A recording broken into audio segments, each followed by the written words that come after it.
બોલાવો, જલ્દીથી ડૉક્ટરને બોલાવો. એટલે પત્ની બોલી, મારા ફોનમાં બેટરી નથી, તમારો ફોન લાવો, આનો આનો આનો કોડ શું છે, આનો પાસવર્ડ શું છે. એટલે ઓલો કે હવે સારું લાગે છે, હવે થોડું ઠીક લાગે છે. આમ ભલે આના ઉપર રમતા હોય, પણ જેવા મહેમાન આવે એટલે તરત હેઠા મૂકીને આવો આવો આવો આવો, વેલકમ વેલકમ, ધન ઘડી ધન ભાગ. અને અટાણે તો જેવા મહેમાન આવે ને આ ફોન ઉપર ફોને ન કર્યો તું, અચાનક આવી ગયા. પછી કે કેમ ભાઈ ન હવાય? ના ના ના ના હવાય, પણ શું છે કે હવે તો થોડો ફોન કરી લીધો હોય પહેલાં તો સારું રહે.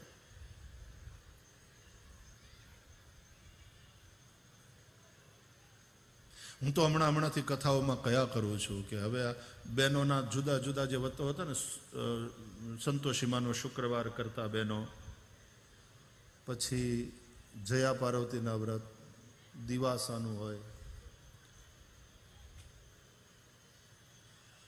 ભાખરિયા હોમવાર ને હાકરિયા હોમવાર ને એવું કરતા ને, દીકરીઓ મોળાકાત વ્રત કરતી, હજી કરતી હશે, આમ તો ક્યાંક ક્યાંક કરતી હશે.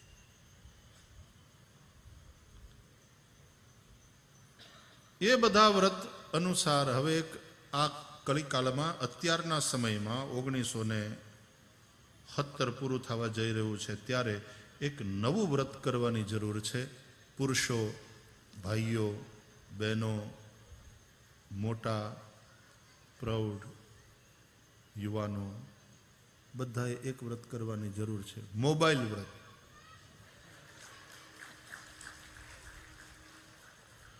અઠવાડિયામાં એક દિવસ એવો રાખો કે તે દિવસે મોબાઈલને હાથ નહીં લગાડવાનો.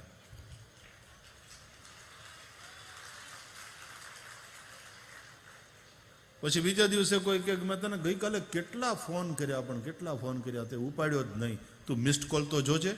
એટલે કહેવાનું, હા મેં જોયા ને, પણ શું છે ગઈકાલે મારે મોબાઈલ વ્રત હતું, તે દિવસે હું મોબાઈલને હાથ નથી લગાડતો.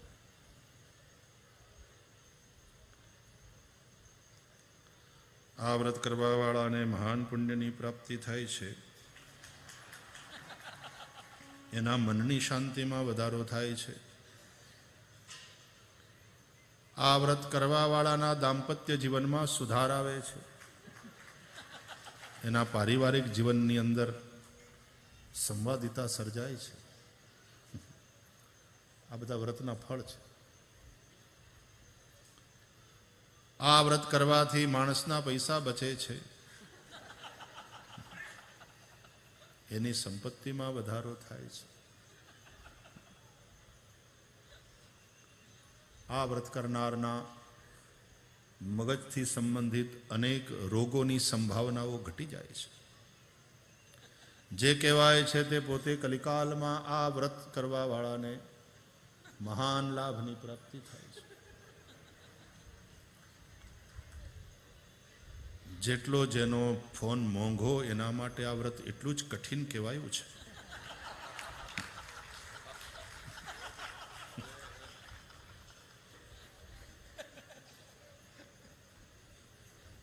જેના સેલફોનની સ્ક્રીન જેટલી મોટી, એના માટે આ વ્રત એટલું જ કઠિન છે.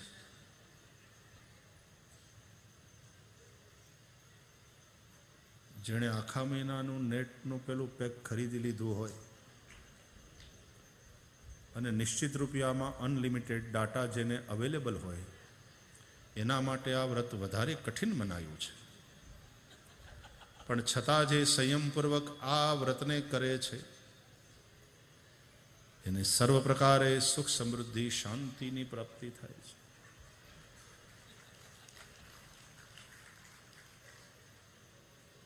આ વ્રત કરવા જેવું છે.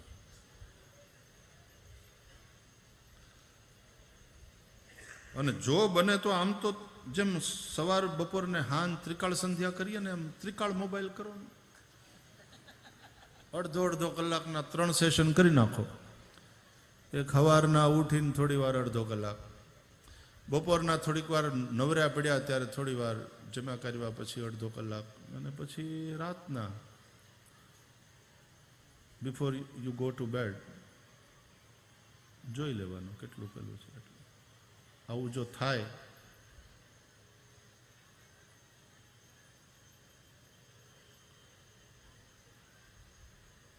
પતિ અચાનક એકદમ છાતીના દર્દથી ગોટો વળી ગયો સોફામાં, આમ હાથ દબાવી છાતી ઉપર કરવા માંડ્યો. એટલે પત્ની કહ્યું શું થાય છે? અરે કે મને સખત દર્દ છે, મને એમ લાગે છે કે હાર્ટ એટેકના ભયંકર છાતીમાં દુખે, જલ્દીથી ડૉક્ટરને બોલાવો, જલ્દીથી ડૉક્ટરને બોલાવો. એટલે પત્ની બોલી મારા ફોનમાં બેટરી નથી, તમારો ફોન લાવો, આનો આનો આનો કોડ શું છે, આનો પાસવર્ડ શું છે? એટલે ઓલો કે હવે સારું લાગે છે, હવે થોડું ઠીક લાગે છે, ચાલશે ચાલશે. બોલો, તિજોરીની ચાવી આપી દે પણ પાસવર્ડ નો આપે.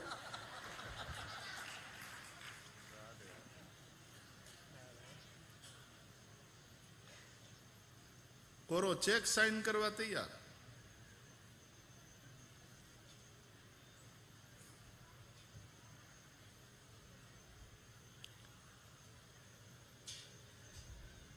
દેવઋષિ નારદે બધું જોયું. કોઈના જીવન પૈસો છે પણ સુખ નથી. એમાં હવે તો આ જે મોબાઈલ ને સોશિયલ મીડિયા ને એને કારણે એટલા બધા વર્ચ્યુઅલ વર્લ્ડમાં જીવવા ટેવાઈ ગયા છીએ.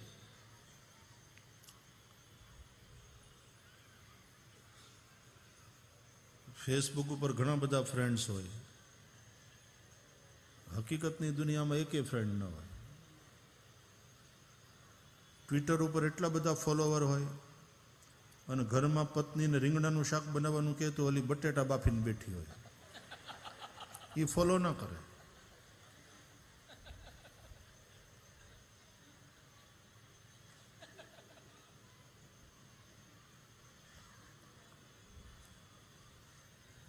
બહારની દુનિયાથી કનેક્ટ થતો જાય છે માણસ અને પોતાના જ પરિવારથી ડિસ્કનેક્ટ થતો જાય છે.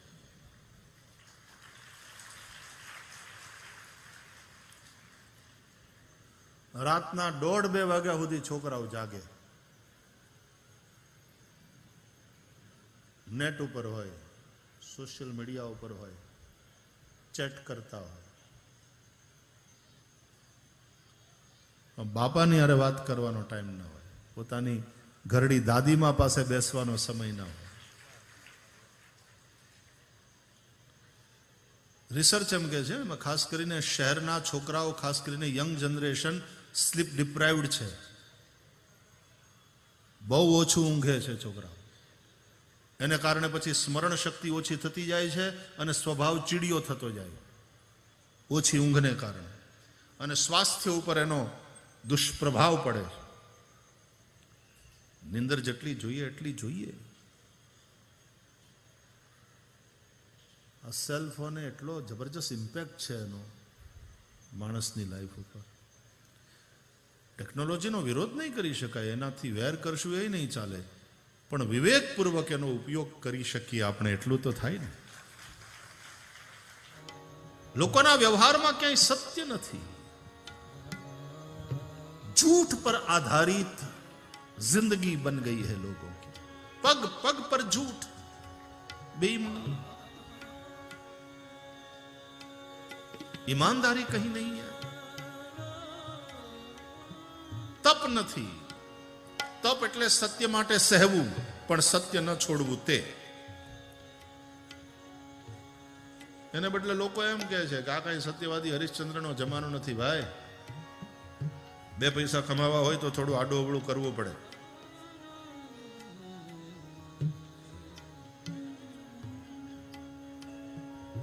એટલે જ આપણે ત્યાં કહે ને કે જેના ઘરવાળીના નાકનો હીરો મોટો એના ધણીનો ધંધો ખોટો.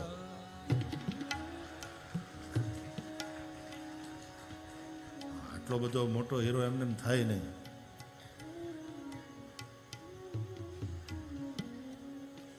સત્યમ નાસ્તિ તપઃ શૌચમ, પવિત્રતા નથી.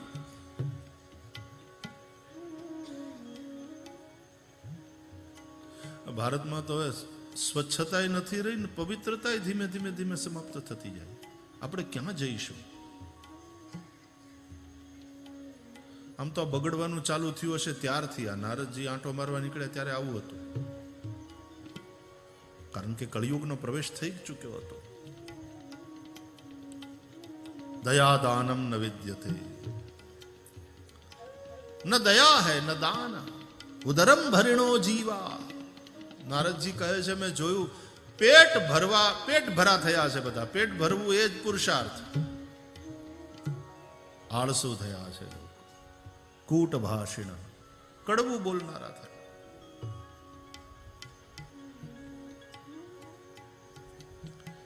ખબર નહીં એવા તપેલા છે, એટલા ટેન્સ. આમાં મળે ને આપણે ખાલી એને ચિંતામાં એટલે પૂછીએ ક્યાંથી આવો તો ચૂલામાંથી. આપણને એમ થાય કે હાથ સાચી વાત છે, એટલે ધગધગતા લાકડા જેવો છે.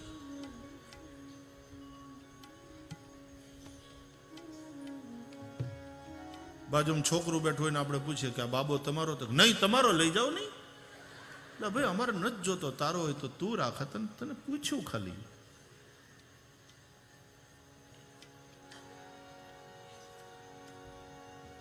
અને એ આપણને પૂછે કે તમે કેટલા ભાઈઓ, એટલે એને પૂછ્યું એટલે જવાબ તો આપવો પડે કે અમે 3 ભાઈઓ. 4 હોય તમે શું કરી લ્યો? એટલે પણ અમારે ક્યાં બાંધવું છે? કૂટ ભાષિણ.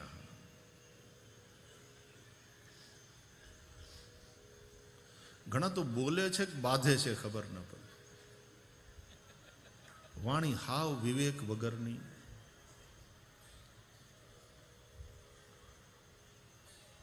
ઘણાના વ્યવહાર જોઈએ એટલે એમ લાગે આપણને તો આનો જન્મ જ બાંધવા માટે થયો છે. બાંધવાના બાના શોધતા હોય.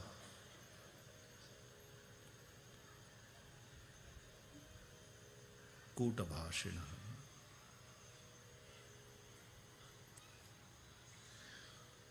નારદજી કહે છે મેં જોયું કળિયુગમાં લોભથી કન્યા વિક્રય કરે, ક્યાંક વર વિક્રય થાય છે. દહેજના દૂષણે સમાજને ભરડો લીધો. शादी को लोगों ने सौदा बना दिया.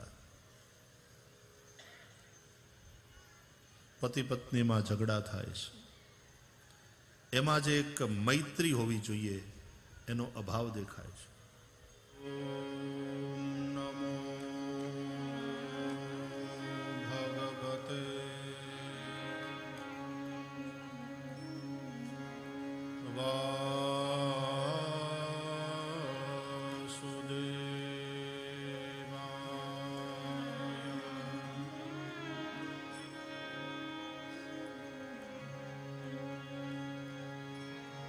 स्वस्ति श्री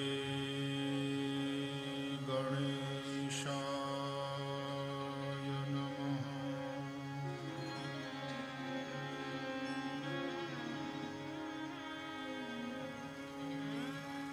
श्री सरस्वत्याय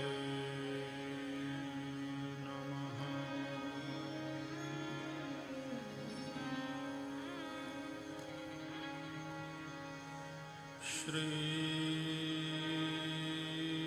गुरुभ्यो नमः.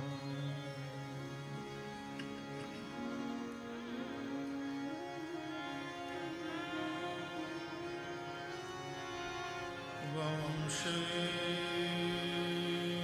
विभूषितकरा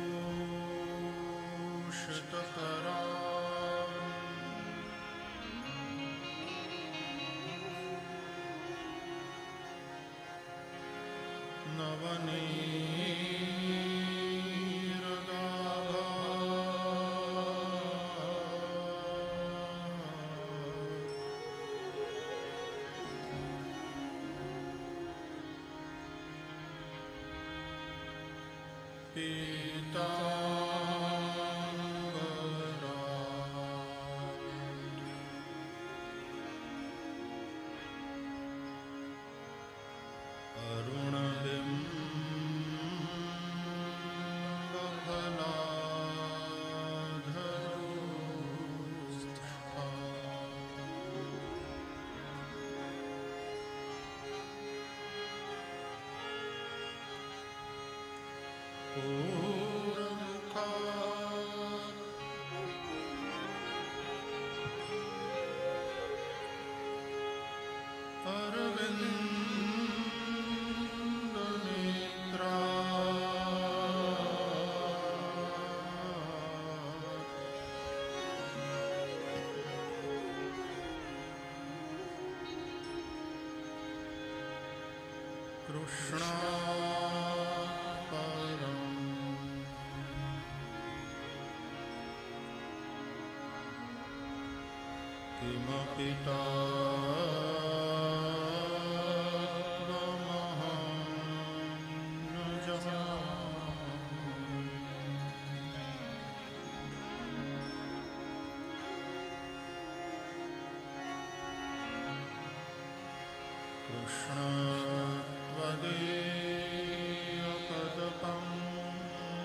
विशतु मानसराजहंस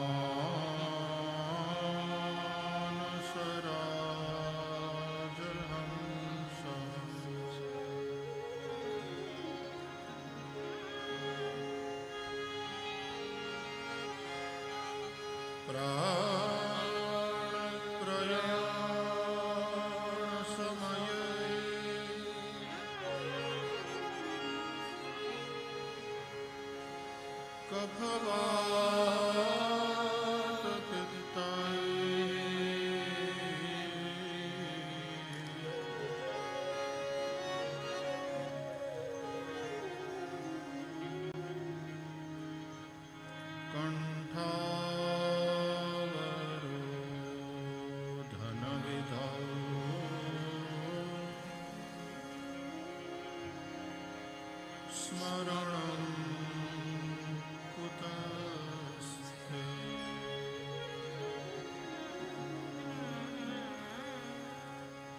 बोलिए श्री द्वारकाधीश